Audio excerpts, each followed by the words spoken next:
Episode 278 of the TV Dudes, recorded April 8th, 2020. TV that cooks.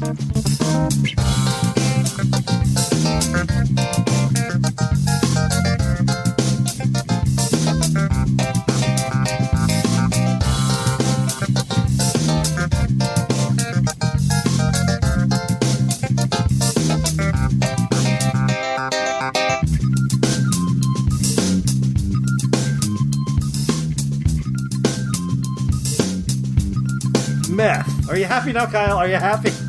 No, I was going to talk about how much you can trust me. I just sat on my... But Yes, I love it. I cut underneath you so that I got in front of you. No, I see how it works. Randy spends all this time like, no, you know what? I don't think we should do it. It's not that good a joke. And then he just swipes it out from under you. He takes it for his own. But it's like, that Randy guy's so funny. And you're like, motherfucker. Kyle's on a Tiger King kick. And he's like, let's get meth in every episode. I know. Somebody pointed out how Tiger King is a lot like Game of Thrones.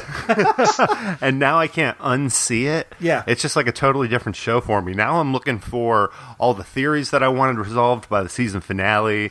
You know, like Easter eggs, stuff that I missed on the first viewing. But no, in fact, we were talking about cooking shows. There's a lot of cooking shows.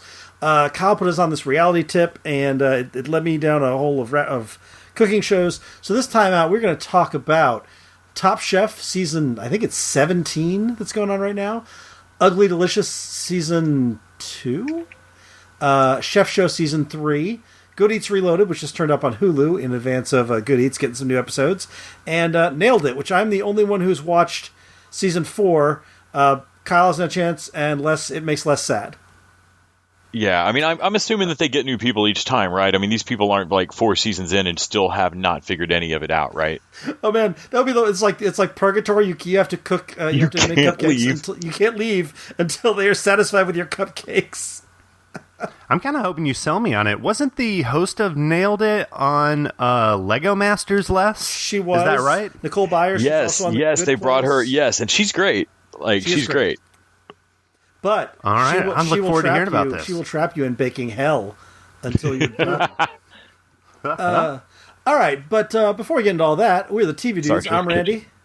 I'm Les. Kyle. And we still can't see each other for eyeball cues. Yeah. We were talking. I thought we were doing the alphabetical. We were doing alphabetical, and I forgot. You sent a memo. I was going by first names. We're gonna try this again. I'm Randy. Okay, that was a different kind of failure. All right. I'm Randy, that's Kyle, that's Les, and we're the TV Dudes. Hey! Hi. If you don't know our voices by now, if this is your first different episode, kind of failure, the TV Dudes anthology. Yep, we're gonna have to do the Nailed It of podcasting. We're just gonna have to keep going at it until Nicole Byers is satisfied with us. So we're gonna talk some chef shows. Before we get into that though, we like to do a little thing. We have Andre Braugher from Brooklyn Nine-Nine and Homicide: Life in the Street and Hack has been sponsoring this. I'm sorry. I have just been handed a letter that says Mr. Braugher would also like to no longer be associated with this segment. So we're scooting down the list, and it's nobody wants the credit. I guess I don't know, but let's take a moment to talk about how hard life is getting for process servers. I mean, like used to that was like a Pineapple Express kind of thing. Like you dressed up in some goofy costumes and you serve people like, "Ha, are you Randy Lander? Gotcha!" And now it's like hazmat suits. You can see them coming, but you still, you do your civic duty and you stand there. Yeah, that guy had a tiger mask on. It was weird. It's difficult times for everyone. Mm-hmm. So we're going to scoot down the list. It is now time for Margot Martindale presents the TV Dudes Top 5, presented by the TV Dudes. Kyle, take it away. Yeah, it's less of a top 5 this week and more just kind of checking up on some of the shows we've been talking about the past couple weeks. Yeah. Has our top 5 shifted? It has not shifted at all. No, we are still. I was looking at that. Not a lick. Yeah. To recap, anybody who has been keeping score at home, it's Mr. In Between in number 5, Brockmire in number 4, Is it Brockmire or Brockmere? I feel like Brockmire. I've said it Brockmere. both ways. Brockmire. That's BoJack's Brockmire at number 4. BoJack Horseman is number 3. Better Call Saul is number 2, and Rick and Morty is number 1. As agreed on by the internet, that's IMDb, Metacritic, and Rotten Tomatoes. How we go and figure that out. But do you guys want to hear where some of these other shows landed? Absolutely. Our stuff that we just added in, yeah. Yeah, so I hate to say this, but Desert Flippers, nobody's talking about that on the internet. I was So amazed, but it is- did make the list. It's 43. I mean, it's on the list. I mean, technically, it's got an IMDb score, which is high. It's a 74, which is a lot higher than a lot of other things on here. It just kind of doesn't even have a score. So it's down at the bottom with like October Faction and Letterkenny and Utopia Falls and sad enough, Avenue 5. That just makes me sad that Letterkenny is in. Like, everything else belongs on the bottom of that list, but Letterkenny should not be that far down that list. Maybe we should do, troll Rotten Tomatoes and Metacritic and try to get this Start making our own. try to get this thing shifted. Put our thumb on the scale. Indeed. Yeah, but just going down the list briefly here, because I could talk about random numbers all day from the internet. Interrogation on CBS All Access. That's at number 30 on our list with a 272. Number 27, kind of close by with a 284, is Miracle Workers Anthology Dark Ages, which I really like. In fact, I got the season finale to watch tonight. I've been holding on to it. That thing went. Is that 1 point over Dave? That is. Oh, actually, it's like 10 points over Dave. Okay, all right. 9 to be exact. Yeah. Okay, all right. Which is sad because Dave is so stinking good. Dave's really good. They are back to back. Which this list has no rhyme or reason. This is just what people say on the internet. the scores they give. I guess technically it's definitive, but some of the stuff makes no sense. I'm Not Okay With This, which was a pretty badass show, if you ask me. Number 17, 315 out of 400 on the list. Let's see. Westworld almost breaking the top 10. It's got a 327. It's in our number 13 spot, right above Star Wars Clone Wars. We do have a new entry into the top 10. Is this not insane? It makes sense. For what you feel about this show ethically, everybody's watching it and everybody's giving it really good reviews. That's Tiger King. Well, we're all talking about it. Spot. Like, for the first time ever, we're all around the same water cooler. It's our Brita filter at our house. Yeah, it's got like a 91 audience score on Rotten Tomatoes. I think the critic score is 92. It's very, very, very fucking watchable. Like, no, you don't want to ever be, like, around any of these people in more than, like, a behind glass kind of way. But, man, it's real watchable. So, you guys know there's a new episode coming, right? That's what I heard, but we heard that from Jeff, who I don't feel like anybody from the show's reputable. So is there really? I mean, the premise of the show is how much I probably don't trust these folks. It says, Entertainment Weekly says that there is a new episode coming, maybe Friday, like just one episode. Carol Baskin will not be in it, but apparently she said we would not participate if asked, which makes a lot of sense. Yeah. They I think Baskin's group had released, like Big Cat Rescue had released some, like, obviously all of this is a lie to slander us. We're not at all like any of the rest of these people, and Carol definitely didn't kill her husband. But yeah, there is no proof. The tiger ate it. Right. So technically she didn't do it if there's no proof. The cops are like, well, shit. That's how laws work. So we want to remind you guys that, and thank you for all your work on that, Kyle. It's always appreciated. Oh, yeah. My pleasure.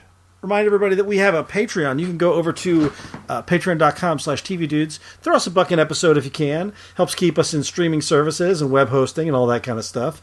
And there is also a level at which you can spend $20 and throw a show into our rotation, which Charles Armstrong has done. And we're doing our homework watching JoJo's Bizarre Adventure, so we can talk about it on maybe next week's show. Les, yes. you started on this, right? I started that today. I am midway through the second episode of. I'm almost done with the second episode of JoJo. Yeah. Well, and it's kind of a devilish scheme and a loophole that we've left to be exploited, which is the worse the show, the longer it's going to take us to do it. So we're just going to mention your show every week, so you may get months of free advertising for whatever show you want, and then eventually we'll talk about it. Yeah, because we will definitely get to talk about this. This is an odd show. Yeah, but not for the It's reasons not going that to you take us normally months. that normally you would think things are odd. It's I'm definitely actually kind of looking forward to discussing it with you guys because it's interesting. So yes, but even if you're throwing us the bucket episode at the base level, you get bonus content mostly every week. Every so often, especially with coronavirus, we just don't always get a chance to record in the studio. Our time runs out on us. But most weeks, you will get a bonus exclusive episode, somewhere between 20 and 30 minutes of us talking about usually non-TV stuff. This last week, we talked about all the late-night TV shows that are being taped at their houses. And as a special bonus, we are planning to release that to the regular crew. So everybody will get a chance to see kind of what the Patreon episodes list. So in a couple weeks, we'll hear that. But mostly it's Patreon exclusive content, bonus episode every week. This week, I think we're talking about like maybe a director mashup where we're going to talk about one director and what other movies would be like if they directed it. But we did a bunch of Star Wars stuff. We're considering maybe a big epic MCU rewatch. So the bracket fights are always great. We've played some board games. I want to get back to doing that. That was awesome. Oh yeah, it would be. Yeah, I was also thinking there's a lot of games people are playing virtually over Zoom. That would be a fun thing to maybe incorporate. Oh, yeah. Maybe some video elements going on. Yeah, so stay tuned and join on Patreon. All right, let's talk chef shows. I'm going to start with the one. I don't know if you guys are watching this. It's on Bravo and it's not easy to watch. But am I the only one watching Top Chef at this point? You are. Well, so I kind of watch it. The thing is, when I turn on my on-demand on my, I have I think it's Food Network on demand. Yeah. I get all of the episodes, I believe, but I cannot really tell, what season is what. Like, there's All-Stars, there's Celebrities, there's, Host Return. There's all these different subsets of it. So I just click on random episodes, and I've probably watched about 10 from throughout, all the seasons. This is like when Mariah tried to get us to watch RuPaul's Drag Race, and I couldn't find the right one anywhere. That is the nature of streaming and reality TV. So, Top Chef, did you happen to watch, Kyle, any of the episodes of All Stars LA? I don't think that one in particular. So that's the current season. Which I want to talk about a little bit because I've watched 3 or 4 episodes of that. Before we get to that, though, let's talk about the basics of Top Chef. We talked about the show a little bit before. Grant was a fan. He dragged me into it. Kyle, what did you think of Top Chef? What do you think the selling points of Top Chef is? How does it rank against Lego Masters and that kind of stuff? So for me, it kind of seemed like Cutthroat Kitchen without the cutthroat part. Yeah. Where it's just kind of here are these ingredients, you have to make something, and. Unlike, here's the thing, Fox has a formula, all right? Every one of their reality shows is manipulative. I know it's happening. I still watch because I'm being manipulated. It does nothing to hinder. This show isn't, this is more interesting, and the competition aspect, especially if that's your thing, I want my guy to kick your guy's ass. I think that's kind of where the itch that this show scratches. But in terms of trying to cook some of these things, on my own afterwards, that rarely happens. I don't think I've seen anything on the show that I want to try to replicate on my own. Oh yeah, no, this is definitely fancy gourmet cooking. The thing I like about Top Chef is you're seeing people at the top of their game, but they're still people. So I can root for someone because their food looks good, but if I'm but that guy's such an asshole, I want him to lose. And so I want him to cook a bad meal. I want him to be the guy going home. And I hate when someone who's oh, I like that person. It's too bad their meal wasn't very good and that kind of thing. Oh, yeah. So Randy, on a scale of I've not watched Top Chef. I don't watch very many cooking shows. It's never entered my mind that I'm going to make the food afterwards. That's not even, I didn't even know people considered that. Ever. Oh no! If you watch MasterChef on Fox, Gordon Ramsay does cooking demonstrations in there, and it's easy stuff too, how to make a souffle. No, cooking's easy. I can make a souffle. I can pour milk into cereal. But unless I have a second oven and a bunch of interns to prep the food like Emerald did, I can't do anything. That's the way to do it. So is Top Chef There's one I've seen where it's like BDSM stretcher bars between their hands and crazy gimmicks, and one of them's got to wear a suit of armor, and they get nothing but tofu and raw honey as their ingredients, and they got to make a, cordon bleu. I think you're thinking of Cutthroat Kitchen. That's Cutthroat Kitchen? Yeah, okay. Kitchen. So Top Chef, you were saying, is just like nice people cooking. Yeah, well, it's that, but they don't have like, to wear crazy stuff or put sardines in their dish. Right. This is like chefs at the top of their game. Most of them own restaurants. Okay. Oh, okay. All right. So they're not like cold amateurs. No, these people. They are competing to be like the top chef. They get like $100,000 and a spot in the Food and Wine Festival, and they are cooking for like other chefs. And these are like chefs. I got it. So this is like legitimate boxing to Iron Chef's Bloodsport. Exactly. That is exactly right. Okay. What I so really like if you want to go crush your hands in glass and then cook, like this is not the show for you. No. This is like if you want to see people who are like, these are the people who are making all these restaurants around the country.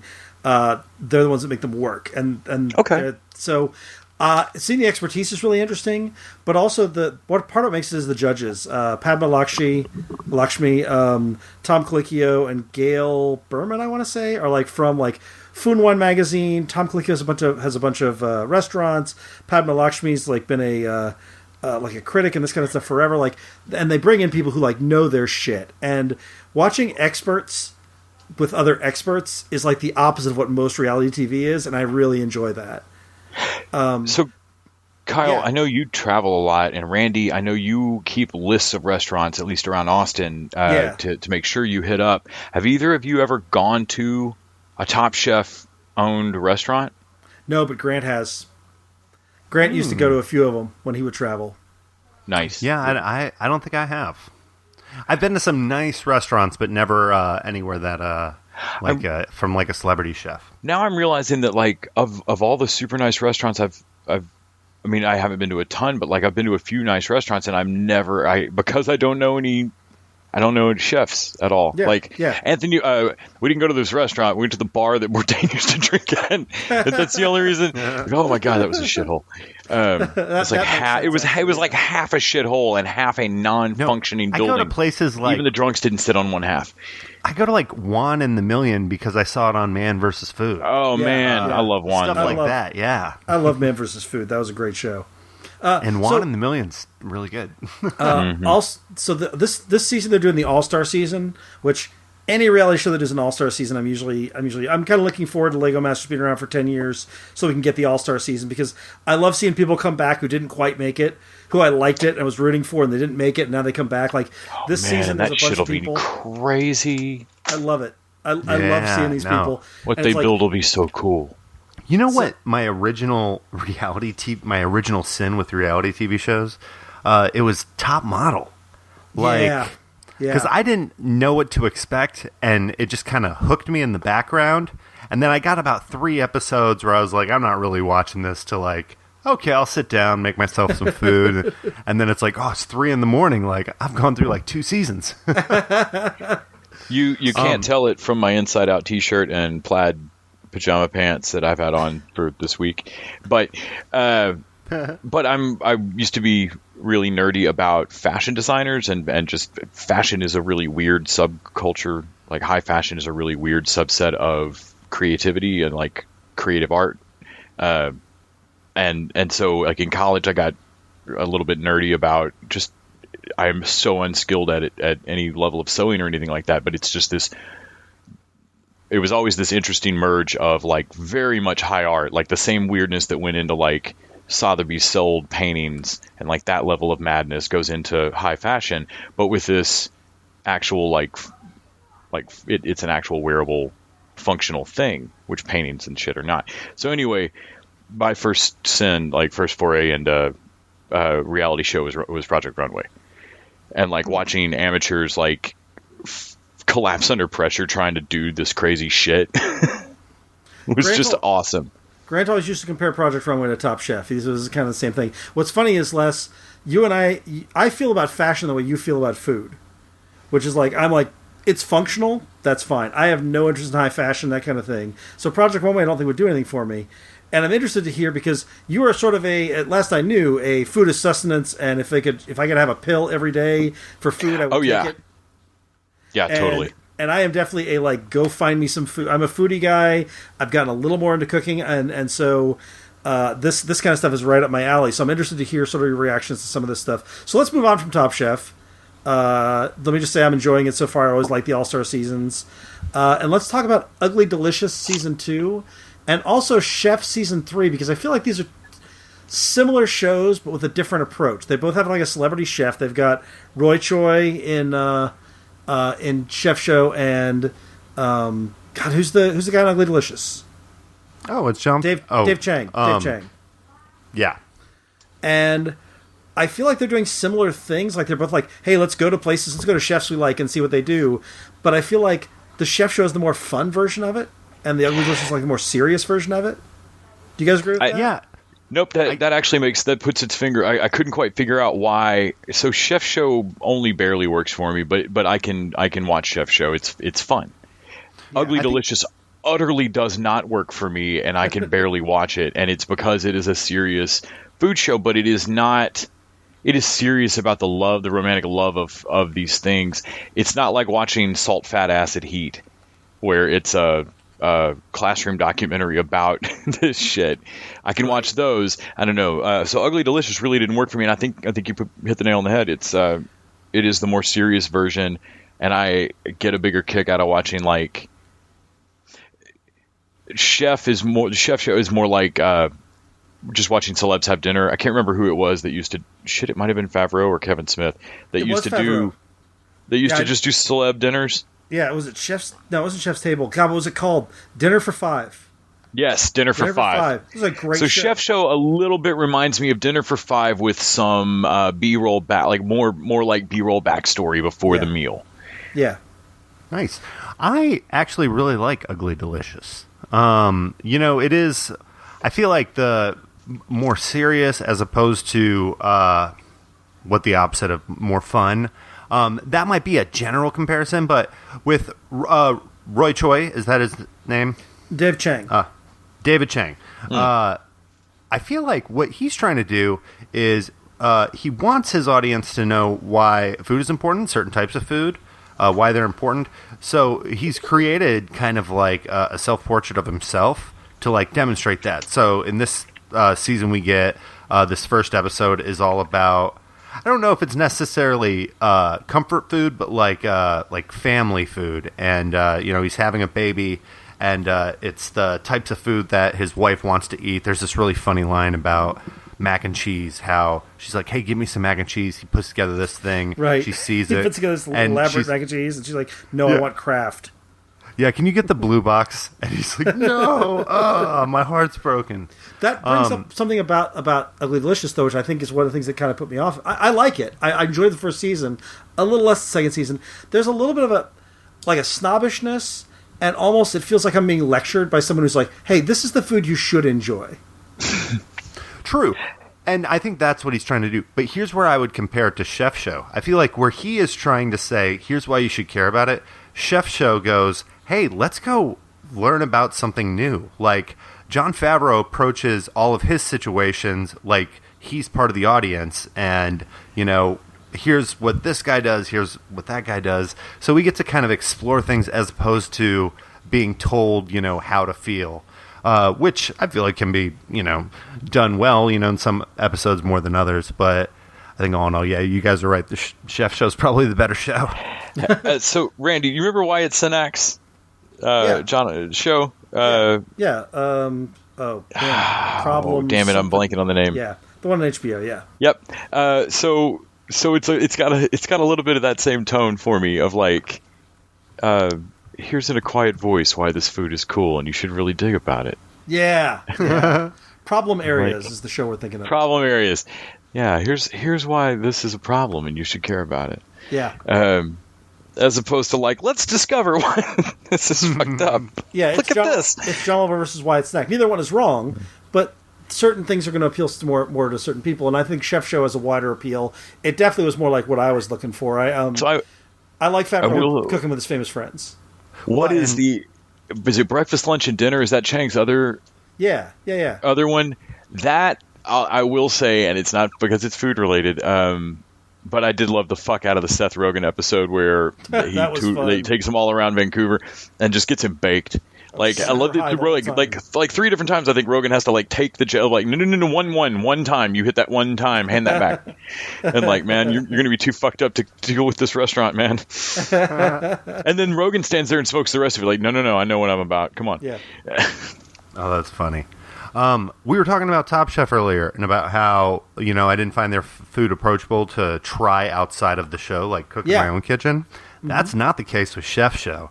I tried that Puck omelet. What's that guy's name? Wolfgang Puck? Yeah. I tried that because we do our eggs slightly under, like he was talking, but I've never tried to assemble it into an omelet, which it can be done. We did a couple, and they turned out pretty good. Yeah, the exploded view thing they do, I think, is a really clever bit in Chef where they show you all the ingredients. You can freeze frame it.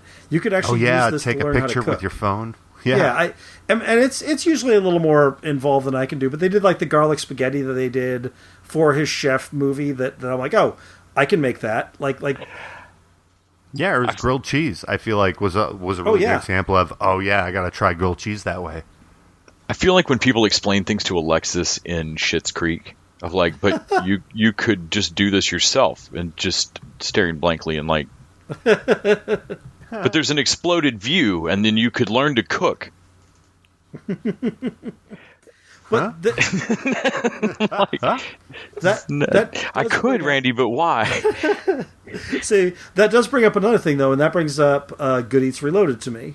Because Good Eats Reloaded is Alton Brown, who is basically like a food scientist. Like, he's kind of nerdy, and he measures everything and all that stuff. And he had this sort of tongue-in-cheek cooking show he did, 5-7 years ago? Something like that? Oh, God, it's longer than that now. That you can see the age like on it. 2 decades, yeah. I think it was 2000. Yeah. So now, in advance of doing some new shows, he is going through, and modern-day Alton Brown is going through and picture-in-picture style a little bit, criticizing and correcting old Alton Brown, which, by the way, that's the dream. If I could go back and talk to old Randy and fix the shit he did, that's the dream.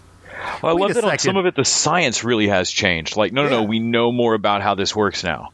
I got to call Bunkus real quick. When George Lucas did this, we all got pissed off. Well, we're is saying true. we all want to do this too, like Alton That's Brown. 'cause I understand where future George Lucas was coming from, but future George Lucas had degraded. He had not improved.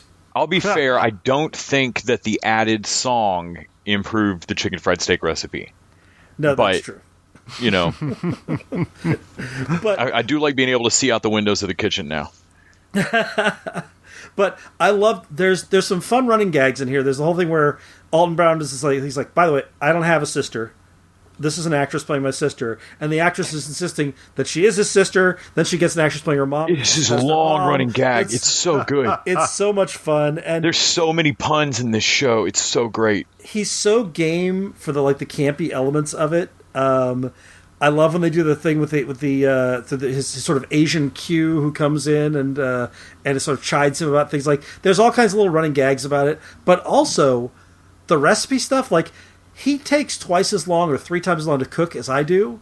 But every so often, if I decide I want to try something like Alton Brown did, like I did his steak recipe that he gave, like where you take a steak and you put it in your fridge Yeah. and you. I've salt actually it done for- shit. All of my previous statements aside, I have actually done things Alton Brown has shown me on TV, because it is like watching Mr. Wizard or Mark Summers show me how it's made, Yes. or something. Alton Brown holds a special place for me among cooking shows because he hits that science nerd part, like Bill Nye's Cooking, so much. Similarly, Chris Kimball for America's Test Kitchen. Okay. Who he's not with America's Test Kitchen anymore, but they were the only recipe thing I've ever read and gone, okay, I get it.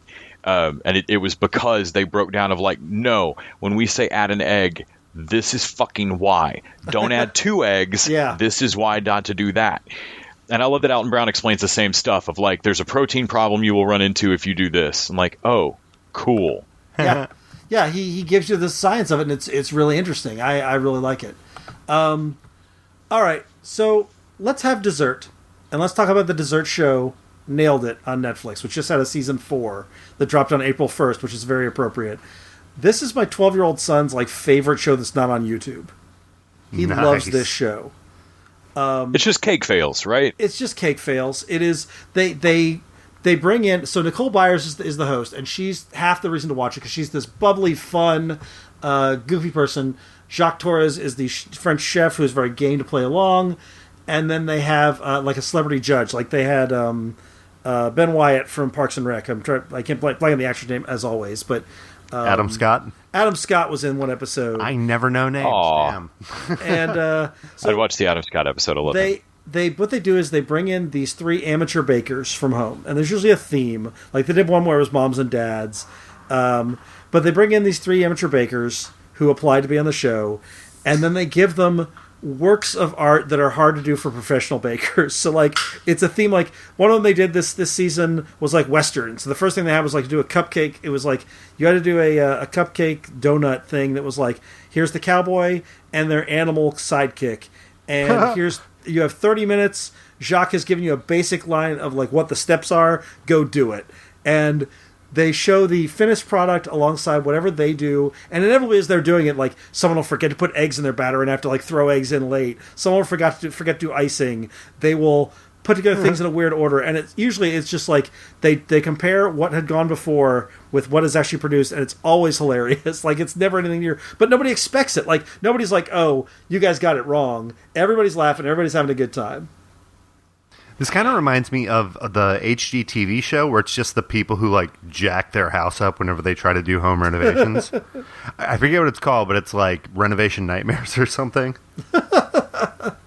So one of the things I like about this is that the first round, whoever screws up the worst gets this button that they can use in the second round to give themselves a little bit of an advantage. And they can push that button, and it'll force the other 2 competitors to do something while they keep cooking.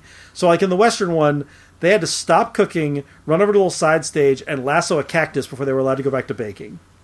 And little fun things like that are super fun for me. Like I say, if this was a thing where it were serious people and they were getting heartbroken, Lego Masters is even harsher than this. We've seen people have tearful breakdowns about Lego Masters. This is, everybody here knows, this is just goofy fun. Yeah, there's 10 grand on the line, but you're mostly just coming to make yourself a jackass on national television.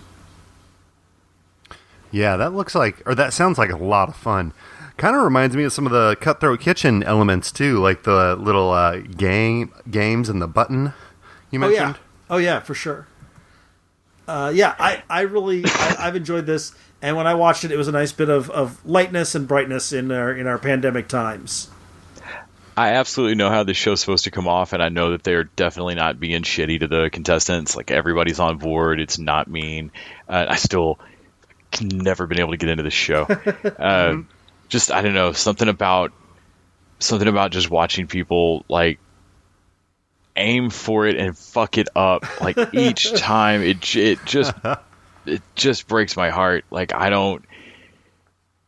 Do you at least get where some of the other reality TV shows, maybe you dislike the person, so if they screw up, it's a victory. Oh, I didn't want them on the show anyways. Or do you pretty much like everybody on the show? No, I mean, I feel on other game shows, everybody's aiming at the prize, and some people don't hit it, and some people do, or whatever. On this show, everybody's aiming for the prize, and it's in the name. No one's going to hit it. No one's even going to get fucking close. If you could actually make that cake, they'd have cut you from even being in the line outside the building on the audition day. You were not going to make it on this show. And there's just something about knowing that, oh, you poor sad fucks. You are. I know this is the game, but I don't want to watch you. That's I don't know. There's just something about going out and finding people who suck at something just to watch it. If we had an American Idol that was just the atonal people with no pitch. That reminds me of when. Yeah, but I don't want to watch it. It's like when Chris Pratt in Parks and Rec went to college to audit a class, and he went to a Guitar 1 because he's like, oh, I already can play guitar, so I'll be the best in the class. Well, I mean, totally. I know people who watch American Idol and they only watch the tryouts. Yeah, that's the appeal to them. And I know that honestly, that's a different spirit even than Nailed It. I know they're not doing it, but there's just something about it that best case scenario, nailed it to neutral for me on a sliding scale through bummed me out to are you hamming this up to suck harder?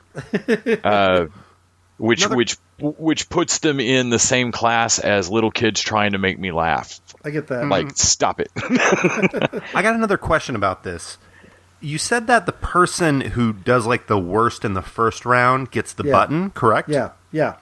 So do people, if they don't think they're going to do well, do they try to like sabotage their own dish to be the worst? I've never seen anyone knowingly do it, but it wouldn't surprise me if people are. If they're like, if you thought you were going to come in second, it would make sense to like fuck it up hard to get that button early on. Yeah, nobody. This seems like some Jeopardy gamesmanship. Yeah, I don't Somebody's think going to come along one season and destroy Nailed It. It's not big. It's not big enough for anybody to be gaming it out. I don't think. Les, you just gave me an awesome idea. They need to get like all those like Jeopardy champions people together for like some Zoom online Jeopardy thing where everybody does it from home. No, they should get everybody who's ever won Jeopardy and make them go on Nailed It. A movie about a guy. That's actually not a bad idea either. A movie about a guy who spends 10 years going from game show to game show, figuring out the Price is Right spreadsheet bullshit and the like Jeopardy, how to play, and all this stuff, and just racking it up. And the producer behind the scenes, it's on like 3 or 4 shows. He's like, this guy becomes a rumor. Like, no, I think he's using a fake name. You know what it is? Watch out for this dude. He's got a fake mustache now. It's He'll fuck your show up. It's the whole series of documentaries, like The Price is Right one, the Jeopardy one. But then all those people come together for an Avengers-style crossover. They're the game show documentary Avengers. It says Ocean's 19 right here. Yeah. Oh, we're onto something. We are onto something. Oh, we're on something. Possibly meth. All right. That'll wrap it up for us this time. Thank you, Kyle. Thank you, Les. And thank you, Randy. Thank you to our listeners and to our patrons. And remember to check us out over at patreon.com/tvdudes. And until next week, TV Dudes out. Wash your fucking hands. Stay home. The TV Dudes is an independently run podcast out of Austin, Texas. We are exclusively listener supported. If you'd like to help us out, go to patreon.com/tvdudes. You can also find us on Facebook, Twitter, and Instagram at TV Dudes. All the music for our show is done by our friend and original TV Dude, Gregory J. Amani Smith. To find out more about us, go to thetvdudes.com. I'm Randy Lander. I'm Les Weiler. And I'm Kyle Scott. Thanks for listening.